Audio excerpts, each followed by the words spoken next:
I see myself as a risk taker. My philosophy doesn't go with the drone. When you are sitting in a park and you want to look up and you want to see the blue sky, you don't want to see robots flying around, right? I think that is the most important thing. If you're going to start a startup, it is better to do something in your area of expertise. That's also why I love my team so much, because we can do the impossible, because we can build robots from scratch. What actually went wrong with the first business, and how did you pick yourself up and try again with your second business? So in the first business, what went wrong was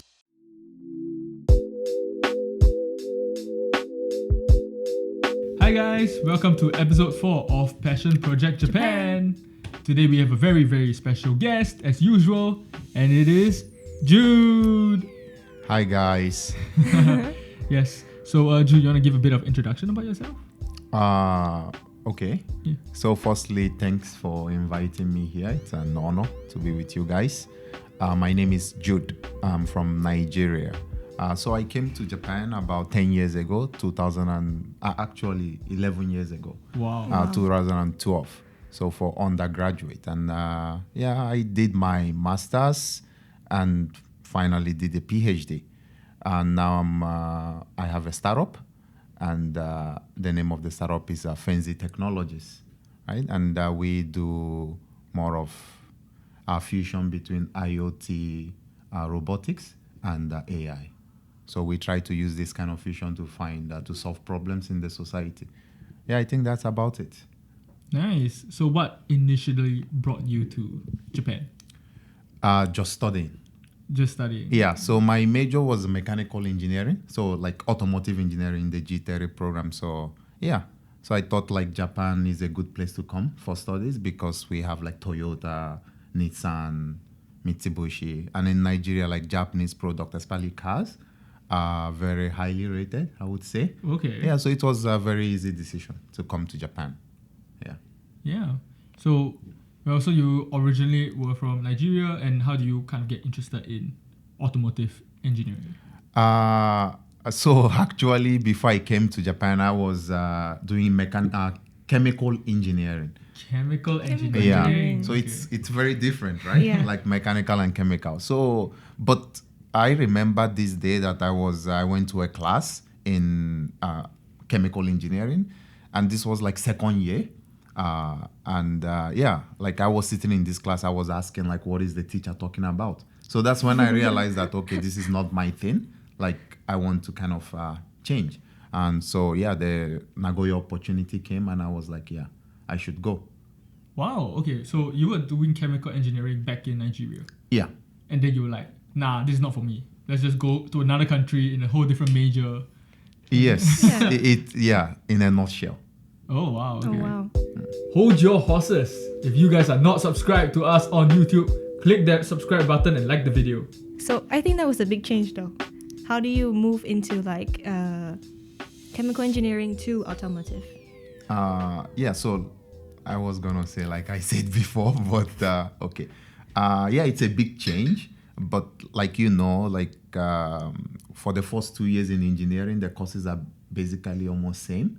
Yeah, so but the major thing was that I was in a class. Like how I actually decided to come to Japan was that I was in a class one day and we were talking about like the real stuff about chemical engineering. So it was like it was more of a departmental course I was taking. And I was paying attention. I was sitting in the class listening to this lady talk. And that's when I realized that it's not for me, because I tried my best to understand, but I could not, to be honest. Okay. Of course, if I study it, I would understand, but I prefer to, when someone is talking to me, I prefer to picture things in my head. And at that moment, I could not picture like what she was talking about. So I was like, okay, this is not for me, and it's time to make change. Yeah. So, but relatively, the change was easy, like I told you, because the courses were in the first year, second year, almost same. So I didn't see it as so much of a change. Right. Nice. And then you came to Japan, and I have to ask you, how difficult or how much adjustment was there, like to go all the way from like it was really far. I remember Uju, our mutual friend from Nigeria, she's telling me like from Nigeria to Japan is like how many hours flight? It's like So it's it's no direct flight. yeah, there is no direct flight. It's about 21 hours. Like, but just Crazy. inside the plane, right? So like Almost a maybe day. when the whole time might be maybe 32 hours. So Wow. yeah. 32. when I came, it was to Germany, and then from Germany to like Frankfurt, and then Frankfurt to Nagoya. Yeah. So, what was your question So again? like 11 years ago when you came, Yeah. Was there any like difficulty adjusting to any part of Japan? Yeah, so to be honest, before I came to Japan, I didn't know any Japanese. Like my Japanese was zero. Even my katakana name was written by some guy in the university, right?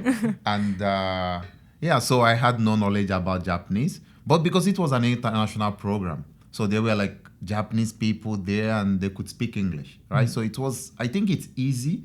It was easier for us to adapt than maybe the people that just come for the Japanese program, because we are in the international program. But for example, like one of the challenges is like when you go shopping, like I always had to ask what is the difference between salt and Sugar. right? Like, so I always have to ask these things. But because I had a lot of friends, like, and they were Japanese, it was easier to adapt, I would say. But still, it's difficult to adapt in a new country because I was just 20. So, yeah. Right. 11 years ago, right? So fresh and young and a lot of new things to explore. But over the past like 10 years, how do you decide to come to Japan? And then you took master course as well, right? And PhD. Yes. Do you plan to take like academia kind of career, or why do you choose to take a PhD here? Yeah, like to continue because you were Yeah. undergraduate to masters and And to PhD, PhD. and all in the same university. So Yeah. like, why do you continue? Yeah, that's a very interesting question. So after I finished undergraduate, so to be honest, I didn't feel like working for a company because I thought about it, maybe working for Toyota or going to some automotive engineering company. So I didn't have that, I didn't have that push to work for a company. So I decided to do masters. So then in my masters, actually, I started my first business. This was the second year of masters. And yeah, I mean, it didn't go well, but I learned a lot of things from there. What was it, if I can ask? It was like, do you know sumo? Yeah. Yeah, Of course, yeah. No, not like this Japanese sumo. Oh, wait, what? No. Like Oh, there like- is an app called sumo. So oh, this, the residential house finding yes, app. yes, okay. it's something similar.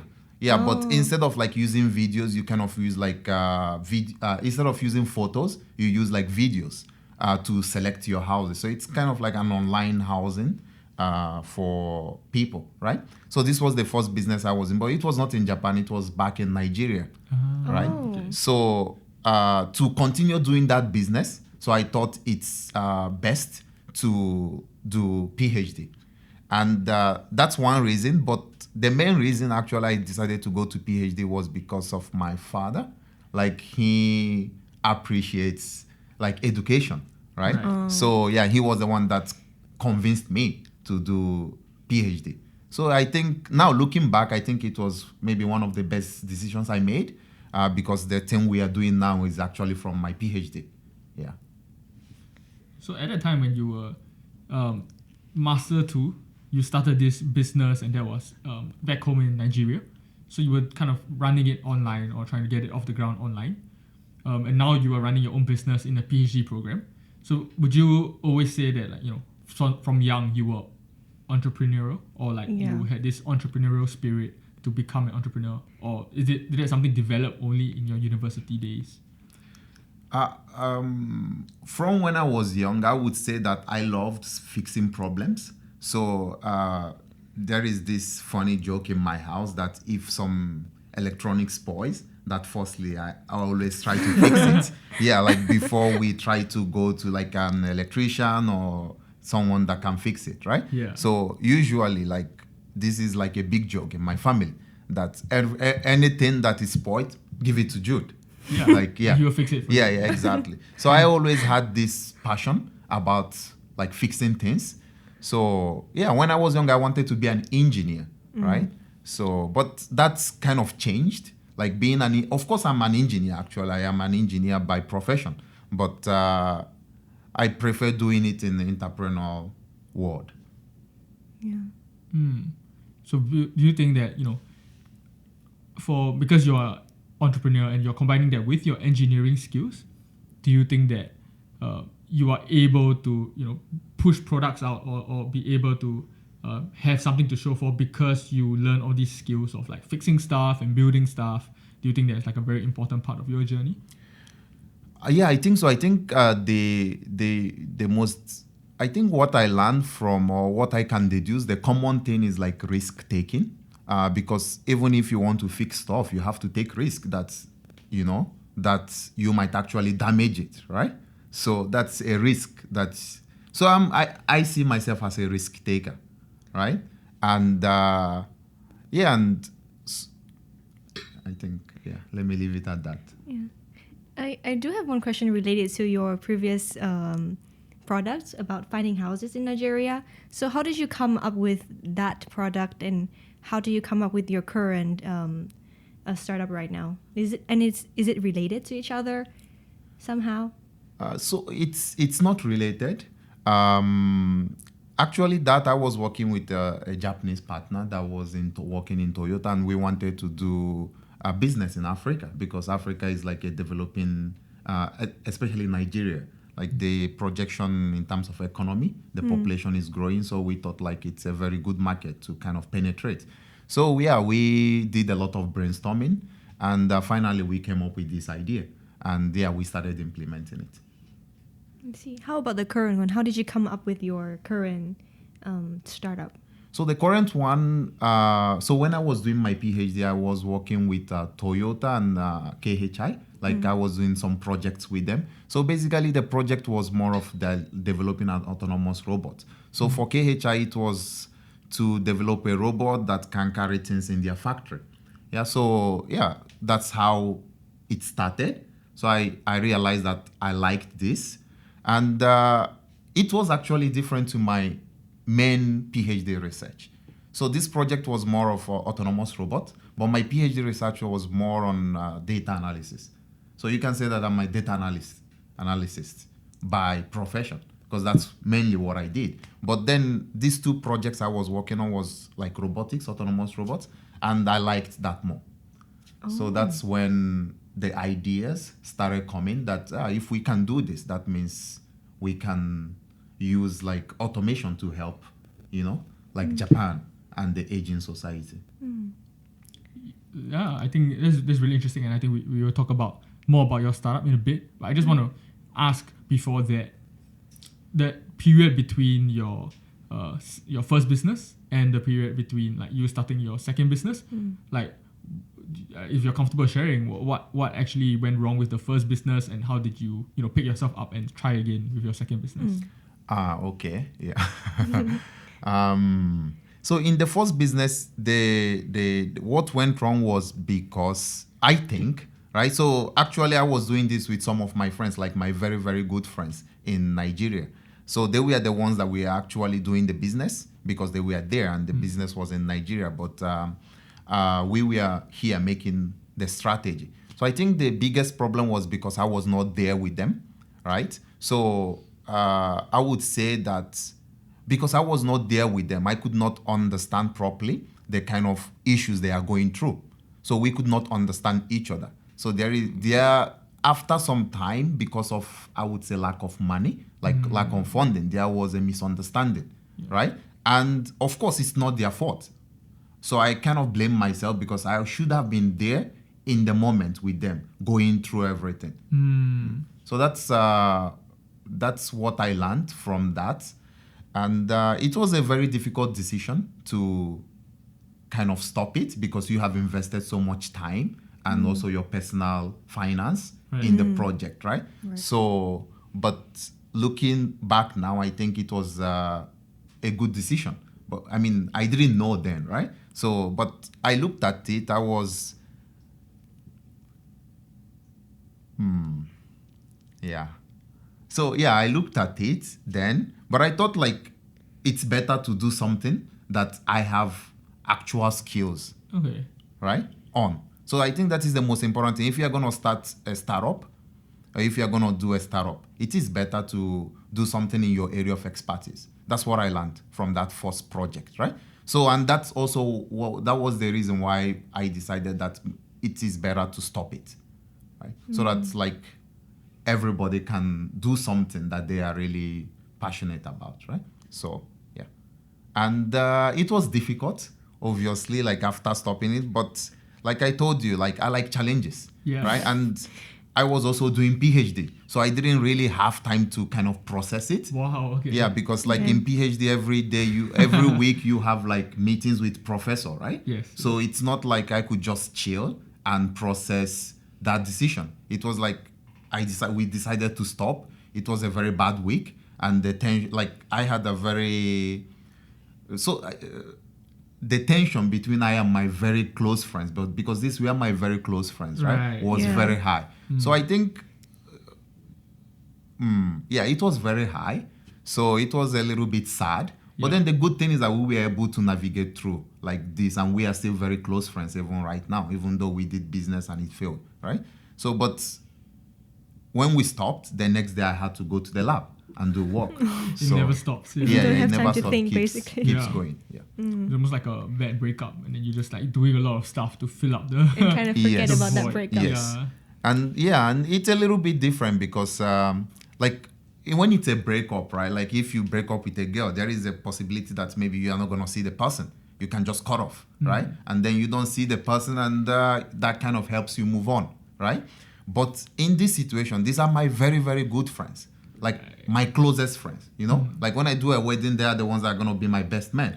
So it's wow. not like I can just cut them off, right? Right? So they are angry, I am angry, and we have to find a solution to the problem and kind of like navigate that kind of atmosphere. So it was a little bit difficult, but it was fun, I would say. How about now? Do you have a team that's close to you, or it's just a very professional kind of team?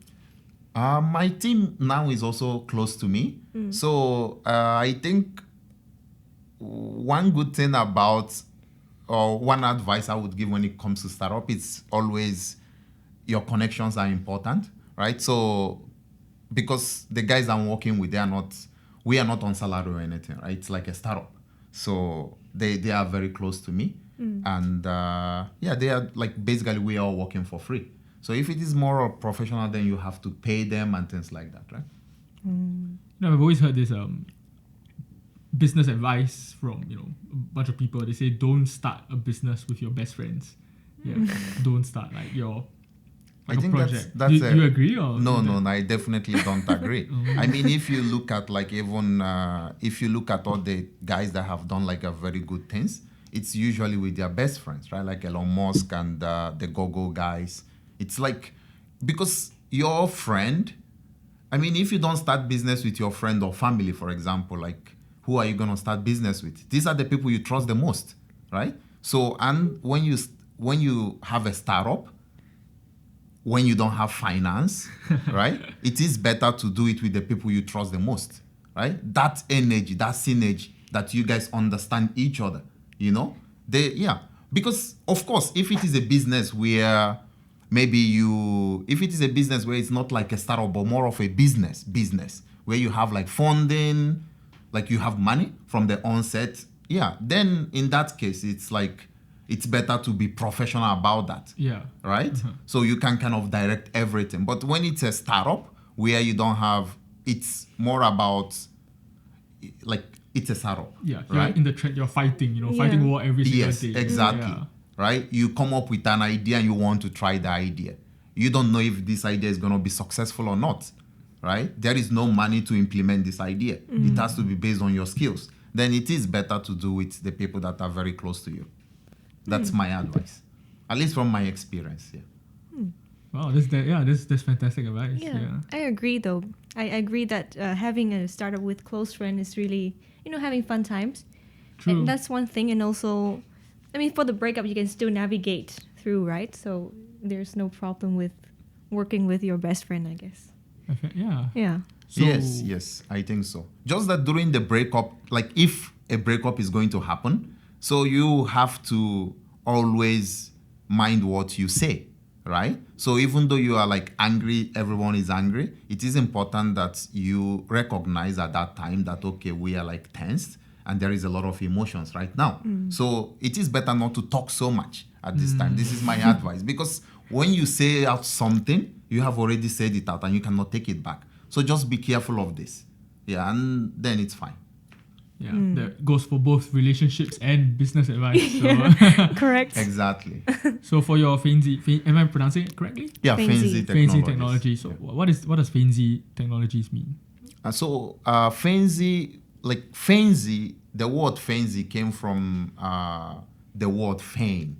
So Fain. So feign means like accepting responsibility for something, right? So it took a very long time to come up with this name, but because we accept the responsibility to showcase to the world the power of autonomous driving, right? So that's why we decided to go with Fainzy. Well, there's to the world. There's like really high ambitious. Yeah. Yes, to the world. I mean, that's what we are trying to do. We are trying to find. So our main goal or our mission is how can we use autonomous driving in combination with IoT and AI. IoT is Internet of Things. Yeah, Internet of Things, Yeah. and artificial intelligence. How can we fuse these things together to come up with like the best products? You know, like products that people can identify with that solves their problem. This is our goal. Can you explain more in detail about your current products? So right now we are working on a last mile delivery robot, and basically the concept is anytime, anywhere, anything delivery, right? So in Japanese it's like itsudemo nandemo dokodemo delivery. So basically our vision or our mission with this is to, like, whenever you need anything, you should be able to order it at any time from anywhere. So this is the product we are making now. So basically you go to our application. It's like an Uber Eats, but we remove the human delivery guy from the equation and actually like use robot to replace that. So it's the same ecosystem, just that the human delivery driver is gone and then replaced by a robot. I see. So, we have the pictures of that product, right? Yeah, we have the pictures of the robots over here. We'll just put it up Yeah, here. somewhere Yeah. here. And so these robots, you built it from scratch, basically. Yes. And the software and the hardware, everything is from scratch. Yes. So that's also why I love my team so much, because we can do the impossible. I mean, I believe that because we can build robots from scratch. So this is also something that is very important, that when you assemble a team for like startup, let the skills complement each other. So for example, I'm like the engineering and robotics guy. I'm obviously business. And my other co-founder in Nigeria, he's like IoT guy. That is like he works in blockchain. And the other co-founder in India, he's more of design specialist. So with these skills, like when we combine everything together, we are able to actually build products from beginning to end.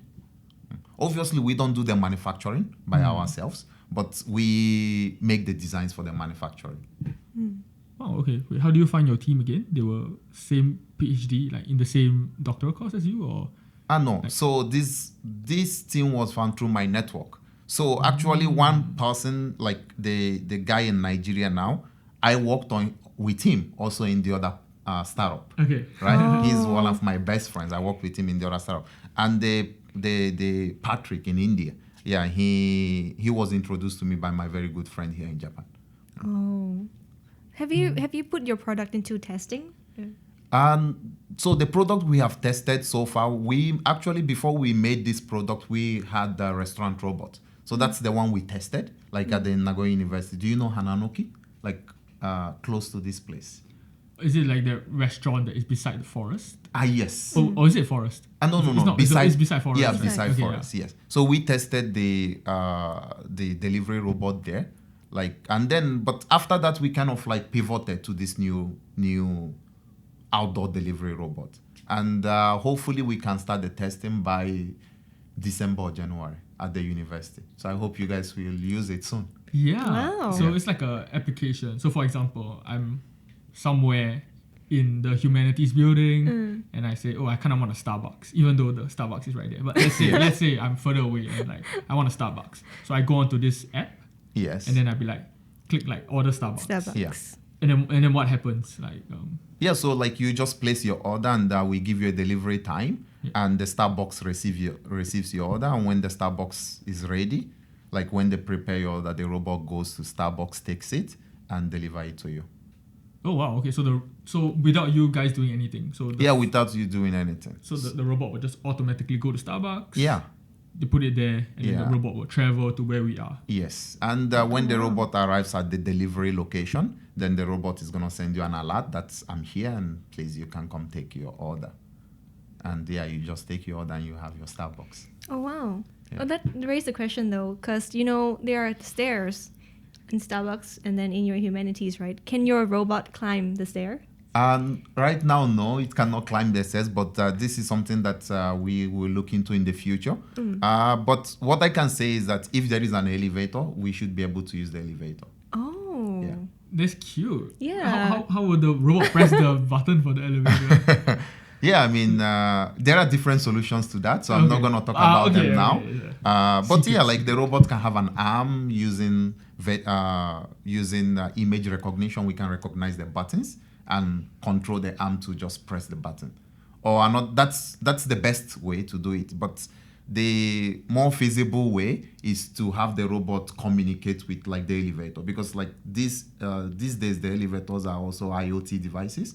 So that means if you're able to get into the elevator's network, you should be able to communicate with the elevator. So when you reach there, you tell the elevator, "I'm here, please open." And Wow, no, that would be so Yeah. sick, right? Yeah. It's really actually cute. most elevators are like that now. Like when you press a button, you are basically telling the elevator to do something, right? So it's just, instead of having that button, you can just send the message or the command directly to the elevator, and it will recognize that and give you access.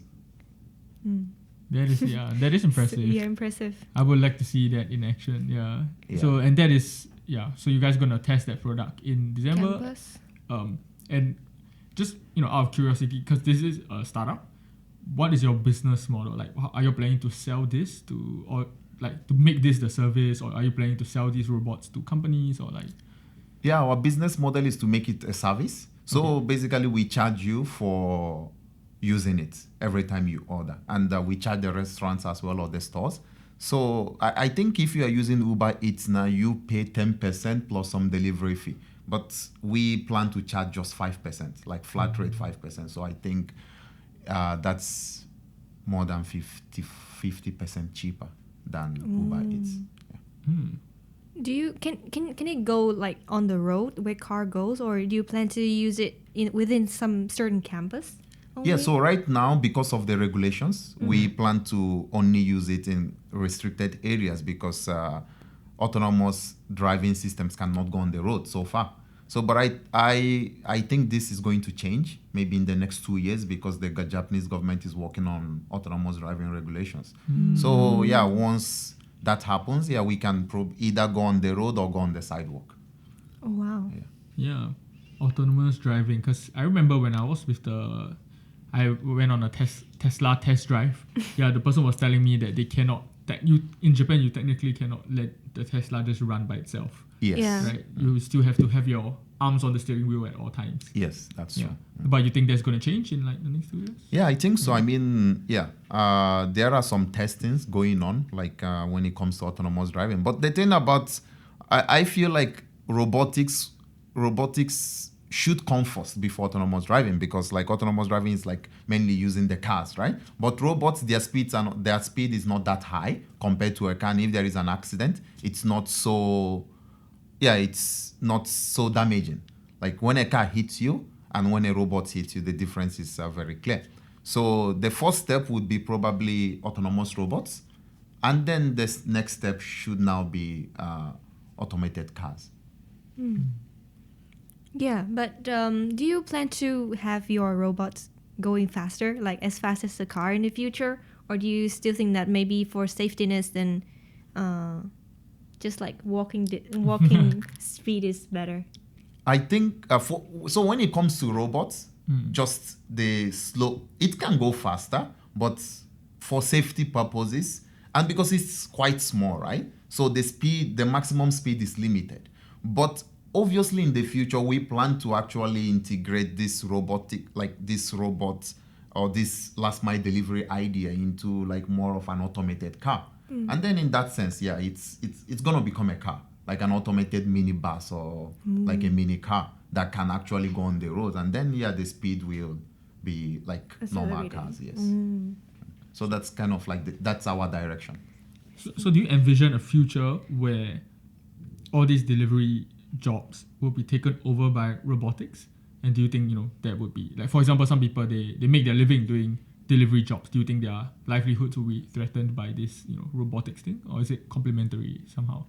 I think it's for maybe in developing countries, it is we can say it's taking their jobs, but that is normal. That is gonna, because it can give them time to do other things, right? But in developed countries like Japan, we don't have enough delivery drivers, right? And they need to sleep too. They cannot deliver 24 hours. But with a robot or with an autonomous delivery car, you are guaranteed that you will get your products whenever you want it. So that's the convenience that we offer. Right. So it's complementary, I would say. Yeah. There's what is it? Is it Amazon that has these drone delivery services? But maybe not in Japan, but in like the United States, they have these drone delivery services. Yeah, there is Amazon. There is also Zipline. Zipline also has the drone delivery services. But to be honest, my philosophy doesn't go with the drone delivery, because I think it's fast, obviously, but I don't think it's environmentally friendly. Because like when you are sitting in a park and you want to look up and you want to see the blue sky, you don't want to see robots flying around, right? So I think from that perspective, it's not that environmentally friendly. But cars, like if it's like a robotic car or like an automated car, right? We already have roads, so we can just use what we have. So I think that is kind of the future. So maybe like when it gets to your house, so if you are, let's say you are living on the 4th floor and the house doesn't have an elevator, then maybe at that point, we can use like a drone to complete it from like in front of your house to in front of your door. Yeah, that's with using drone, I totally agree. But flying around with drone, I don't think it's the best solution. Yeah. It's not humane, I would say. Not humane to see the drones flying overhead. Like a Matrix, that you see. Yeah, at first it might be cool, but then when you start seeing it like a lot, I think it can start getting on your nerves, right? I mean, it's the same thing that, so if you know about Lime, so Lime is like, it's like a electric scooter company in US. It was in San Francisco, but I think now they have stopped operation. So basically, it's like the scooter, right? Like you rent a scooter and you ride around the city and you drop it anywhere. Yeah. So at first it was very good and it was very nice, but the problem became it was too untidy, right? Like you can no longer enjoy the city. So the city became like a dumpster kind of, and. They had to revoke their license because after some time, like you don't want to see scooters everywhere, right? Like everywhere is untidy. So if you guys are enjoying the episode so far, leave us a review on Apple Podcasts and Spotify. Maybe not related to all the drone thingy, but do you see the potential of your robot working with, like, for example, Amazon, all those kinds of online like delivery services? Yeah, definitely. I think the potential is mainly we in the future we are looking to work with maybe Uber, Eats, like Demican, like all the delivery platforms existing. They can use our robots for their delivery, and we can just charge them the delivery fee. So I think there is a huge potential in terms of collaboration with these companies. Right. And now, how big is your team? Actually? So now we are around 6 people. Yeah. Okay, 6 people. And I think it's very interesting that your startup is like you got someone in Nigeria, you got someone in India, and obviously you are based in Japan. Yeah, and there is also some person in UK. Oh. Wow. Yeah. Okay. And so you have all these business partners in like different areas. Is it challenging to kind of syncing up the time zones and working across all these different Yes, it online and is everything? challenging, but it's like a welcomed challenge, right? It's not. It's of course it's difficult, but it's okay. It's not a big deal like that. So sometimes I have to have meeting with them maybe around 11 here, like 11 p.m. Sometimes 12 p.m. and sometimes like very early in the morning, like around 5 a.m. or 6 a.m. But that's totally okay. Like thanks to technology, we can like work, right? Communicate. Most important thing is like we have meetings and we talk like almost every time, and everyone is like doing their best. So I think the best thing is that we have trust in each other, that I don't have to be there for like my partners to do what they are meant to do. So everybody trusts that this person is going to deliver their work, and I think because of that trust, it works perfectly. So we don't feel that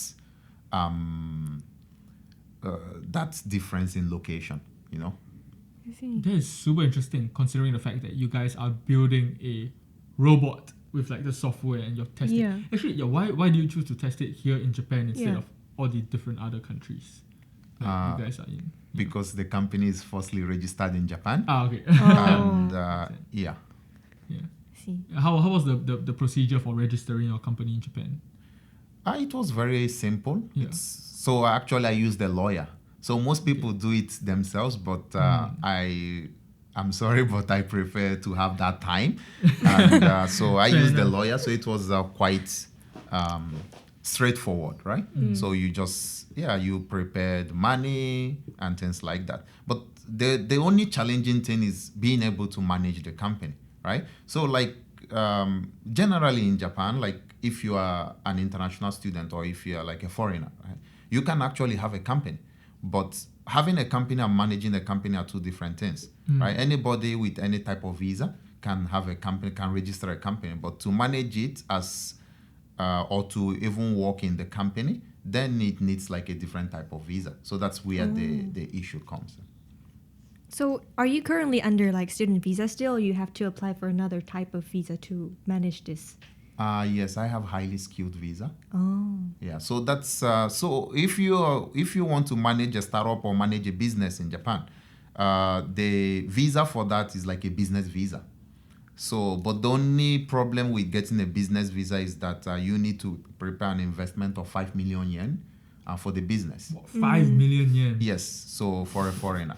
So and so when you have this 5 million yen and then you register the company, and after registering the company, then you apply for a business visa. And then when you get this business visa, you can legally manage your company here. So that's one way. Another way is to probably use a startup visa. So there is something called a startup visa. So this startup visa is 1 year visa. Basically, it's you use this visa to prepare like for your startup. So the idea is that with this startup visa under this 1 year, you get an investment into your company, maybe prepare the 5 million, and then from the startup visa, you change to the business visa, right? So it's kind of like a transition. And I think depending on I don't think like all the prefectures offer this visa. So Nagoya Aichi prefecture offers this, I think Tokyo, Fukuoka, I'm not sure about, but these three I know. Yeah, so that's another way to kind of manage your business. So another way is to use like a highly skilled visa. So basically, when you have a highly skilled visa, you can do something that is different from your actual main activity, right? So that's what I'm doing, because currently I'm also a postdoctor at Nagoya University, right? So I have a highly skilled visa, and because my research is also related to my business, so I'm able to have a business and manage a business using that. Oh. Interesting. Yeah. Yeah. So you are both, kind of A student. a student as well as owning, like, because you have your own business. Do you have because on student visas you have that regulatory, like you can only work 28 hours a week kind of thing. But with the highly skilled visa, do you have like a cap of how much you can work? Or No. Highly skilled visa is kind of like a working visa, right? Alright. Because as a postdoctor, I'm actually employed by the university. It's not like a student. Yeah. So it's actually like a job, like a research job, right? It's So true. it's like you are working in a company. So the thing is, like, with this highly skilled visa, you can actually even work in a company with this highly skilled visa and still have a business if your company allows that.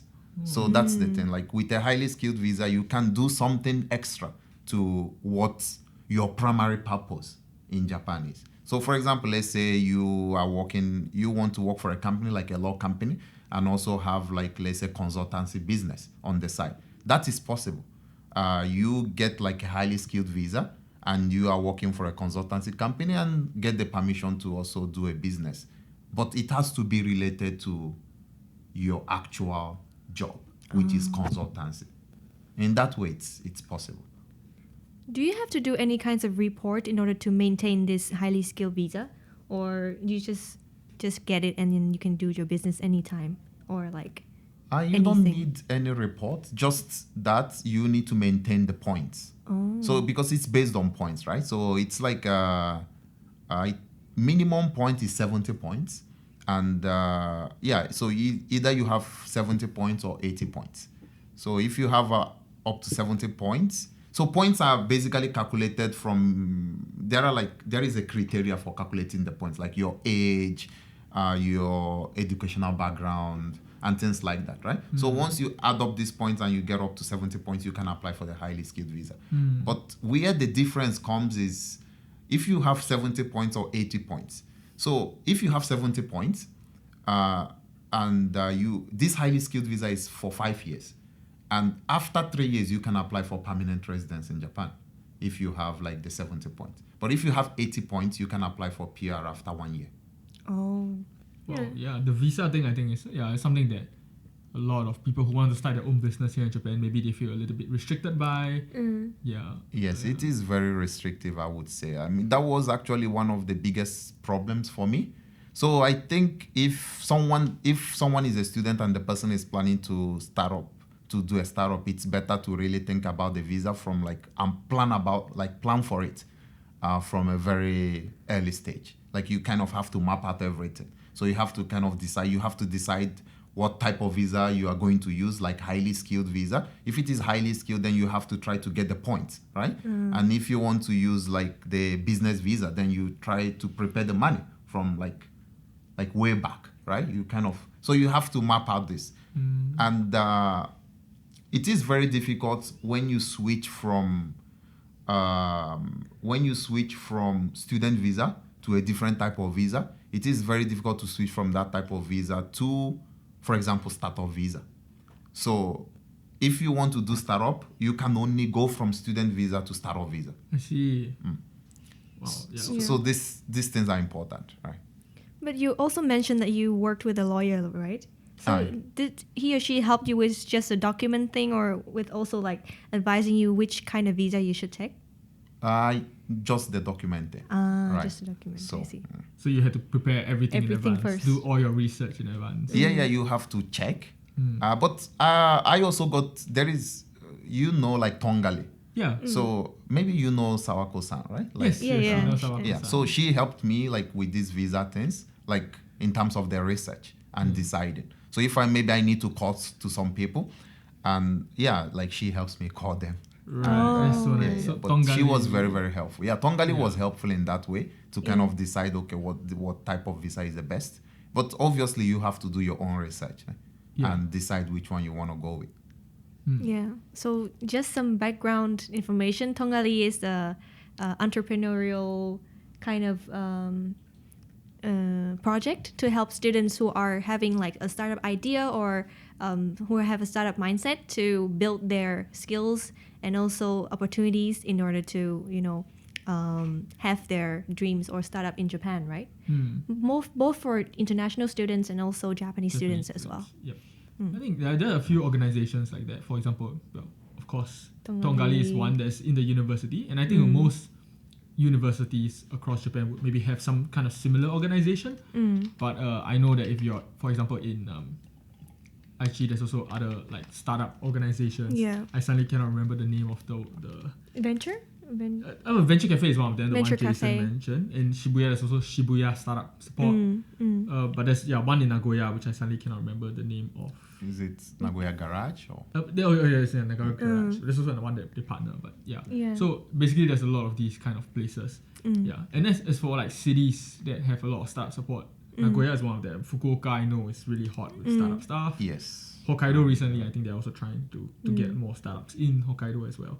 So, and of course Tokyo. Yeah, Tokyo for sure. That's true. In Tokyo. I think Tongali is like the Tokai region, right? The meaning of the word Tong is Tokai, part of it. Is it? I think so. I'm not sure, but I thought Tongali is because of the triangle. really? Okay, never Okay, mind. yeah. Just, Anyways. don't take our word for it. Yeah. Anyways, so yeah, what are the other challenges that you face besides like visa thing and also like building the first team? What are the other challenges that you faced during your startup? Other challenges. So obviously it's very risky, like I told you. So it's always a constant challenge, like doing something that is risky because you don't know what is going to happen. So I think the challenge also comes from a psychological perspective, and yeah, it can keep you awake some nights, right? So yeah, that's one of the challenges. But you have to, I would say, you have to have a why for what you do, and when such challenges come, you just tell yourself the reason why you are doing what you are doing, and you try to kick out such ideas, right? So sometimes, like you have like this pessimistic voice in your head, like questioning what you are doing, but yeah, you have to know how to navigate such period, and still, I think. It is challenging to keep the motivation going, right? So that's one thing you have to always try to do. You have to keep motivating yourself to keep the motivation, like that spirit, right? And that's one challenge. So another challenge would be, so when I think about startup, I think it is about you have to be able to get the right balance between now and the future, right? Because it is a startup. What do I mean? So, for example, if you are not thinking about the future and you have like this great product, then like maybe a big company can come in and make something similar, and because they have like a lot of money to burn, and then it's gone, right? So you have to always plan ahead. Like, okay, even if we are making this product for use now, but you have to always try to incorporate like what you plan to do in the future. So basically, before you even start anything, you kind of have to map out the future. Like, okay, this is like in 5 years' time, this is where we want to be. This is the product we want to have, right? But for now, it's not obtainable because of lack of resources, lack of maybe technology. But this is our goal, right? So in that sense, like whatever you are doing now, in some way, you have to try to integrate that future. Like build a base for that future, right? So this is why I'm saying this is because actually our first product was a restaurant robot. And when we were doing this actually I was still in PhD then. So it was a little bit slow because I had to graduate from my PhD. And after we actually had some agreement with a company that I thought they were going to use our product, right? And after we finished the development and the product started working, apparently this company went for another big company. And that was when like this company came to Japan. Like you have seen Savvy, right? Savvy? Yeah, it's like a SoftBank's robot. The I white think so. color Yeah. robot? Yes. I think, So it's called Savvy. Actually, this company is a US company. Okay. Like, but SoftBank bought them and brought them to Japan, right? So when we started doing, or when our company started doing this restaurant robot delivery, it was not that popular in Japan. But before we finished it, SoftBank came, and then there is also this company called Pudu Robotics. It's like it's the biggest robotics company in China. They also came to Japan. So yeah, and the question is how can you compete with these guys, right? Because, for example, SoftBank can give you their restaurant robot for 3 months for free. And even if you don't want to use it, you can return it to them, right? So it's difficult to compete from financial perspective, right? Yeah. So, sure. So that's when we had to pivot to our new product and our new service, right? But that we were only able to pivot because during the development, I was thinking about, because that was meant to come later, but during the development of the restaurant robot, in terms of like the technology, in terms of what we were doing, the system we are building, I was incorporating the requirements for that product in our current design. So it was easy to, we did not start from the beginning. So we were able to pivot immediately to our next product, right? So if I was not, so it's, you have to always try to balance the now and the future, right? Incorporate both, like find the right balance on how to keep incorporating. Yeah. That's fantastic advice. Yeah, it's kind of like always having a little bit of that future element there and being agile enough to pivot when you see like the opportunity there or someone else eating up your market. Yes. On that note, what is the future for Fainzy Technologies? Where do you see yourself in 5 years? The future of Fainzy Technologies. So when I think about Fainzy Technologies, the first thing that comes to my mind is, let's say, for example, a problem happens in Japan that requires some technological magic to happen. Like, I want the first name that comes to your mind to be Fainzy, because you believe that this company should be able to provide a technological solution to this problem. Yeah. So that's the way I see us. That when there is a problem that requires like a technological solution, the first company that comes to your mind is Fainzy Technology. That's fantastic though, because it's all about fixing problems from the beginning, right? Because from when you were in a young age, you're already wanting to fixing problems, and you want to be the solver. Yeah, the key person. The key person to solve the problem. So yes, exactly. Yeah. So we will always try to use technology, obviously good technology, right? So we will always try to use technology to solve like our present problems. That's our target. Awesome. Yeah. So for the audience back at home, if they want to find you or find Fainzy, how can they reach out to you? If you type Fainzy Technologies on Google, you should see our website, and you can also go to www.fainzy.ai. Wow, smooth. Yeah. And if they want to, like if they want to have a chat with you, maybe some people are interested to work together with Fainzy, or how should they find you? You can find me on LinkedIn, Instagram, so please send me a message. Or you can contact us from Fainzy website.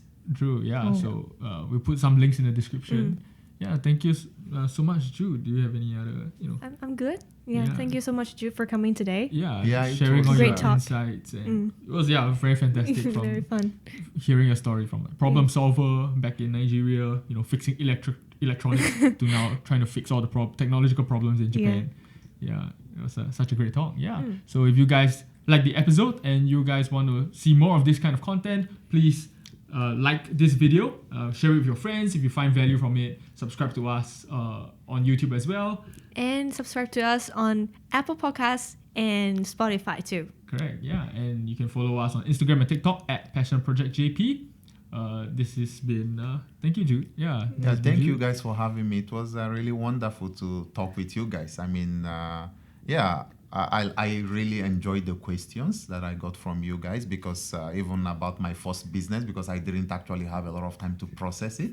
So I was kind of processing it like therapy. While we were talking. But I had a wonderful time. Thank you guys. Thank you so much. Do you have any questions for him? Bye.